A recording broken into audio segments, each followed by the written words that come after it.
السلام عليكم ورحمة الله تعالى وبركاته. magacaygu waa Maxamed. Tirsigeenu maanta wuxuu ku saabsan yahay qaabka ugu fudud ama ugu sahlan ee Facebook live stream looga soo galo ama muuqaal toos ah aad asxaabtaada ula share gareyn lahayd. Haddaba si aad ula share gareyso ama muuqaal toos ah aad Facebook-gaaga soo dhigto, waxaan u baahanahay software-ka loo yaqaano OBS Studio. Haddaba ila daawo.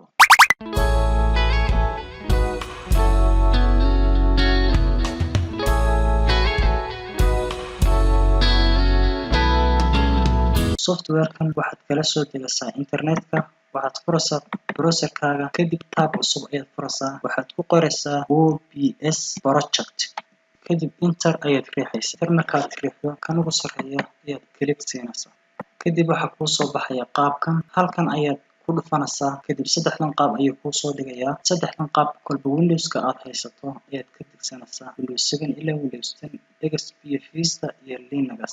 marka aad degsato qaybtan software-ka download garayso, wuxuu kuu soo baxayaa sida kan halkan shaashada yaala. kadib double click ayaad siinaysaa. double click markaad siiso qaabkan oo kale ayuu kuu soo waxaad u baahan tahay marka ugu horeysa inaad plus-kan taabato, kadib aad display capture, kadib magac ayaad u bixinaysaa, okay ayaad riixaysaa.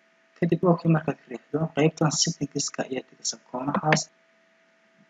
koonahan markaad tagto inta waxba kama bedelaysid, stream-ka ayaad tegaysaa. stream-ka markaad tagto halkan waxaad kasoo dooranaysaa Facebook live. markaad ku dhufato Facebook live, halkan wuxuu inooga baahan yahay server URL iyo stream-ka URL. sidaad ogtahay meesha aad live-ka ka gelaysaa waxay leedahay waxa la yiraahdo stream-key, kaa la-aantiina ma geli kartid. markaas Facebook-ga waxaynu u baahanay stream-keygiisa ama iskeyga uu Facebook leeyahay in aynu helo. haddaba si aynu u helo stream-keygaas, waxaynu ku laabanaa browser-kii, kadib waxaynu gelaynaa website-ka la yiraahdo create live stream Facebook by lnwcode.net. linkigan description-ka ayaan ku dhigi doonaa, kadib enter ayaad riixaysaa.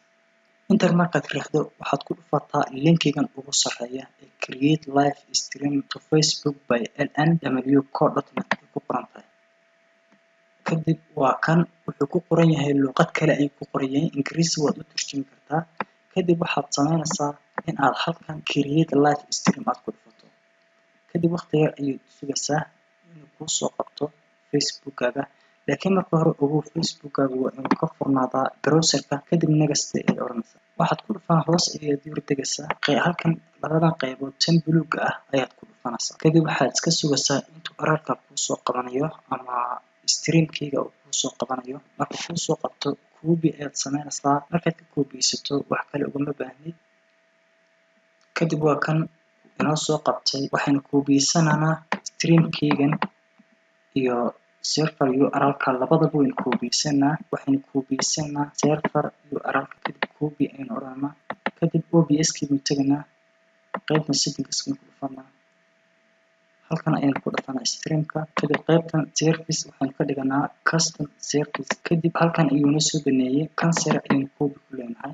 kadib ayaynu ku noqonnaa, waxaynu soo copy-naynaa stream-keyga mar labaad copy. intaa markaynu copy-no way inooga dhamaatay qaybtaas, macnaha wax dambe ugama baahnin. OBS-kaynu tegaynaa, kadib halkan ayaynu paste ku leenahay. kadib intaas markay aynu sameyno waxaynu leenahay apply iyo okay. kadib marka intaas sameyno waxaynu ku dhufanaa start streaming koonaha yar. start streaming markaynu idhaahno, marka stream-ka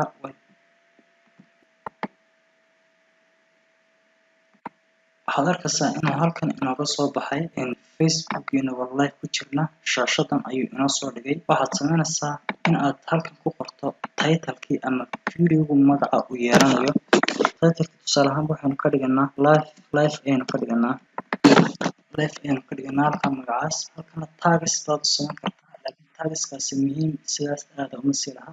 kadib markaad intaa ku qorto waxaan sameynayaa in aynu go live aynu idhaahno, laakiin marka wasa Facebook-ga ma public ba mise waa only me ayaynu ka dhiganaa si aynu inoo keliya horta u aragno. taas only me ayaan ka dhigay, kadibna publish ayaan odhanay ama go live ayaan ku samey. go live markaan si toos ah Facebook-geena wuxuu uga soo dhex muuqanayaa profile-kiisa.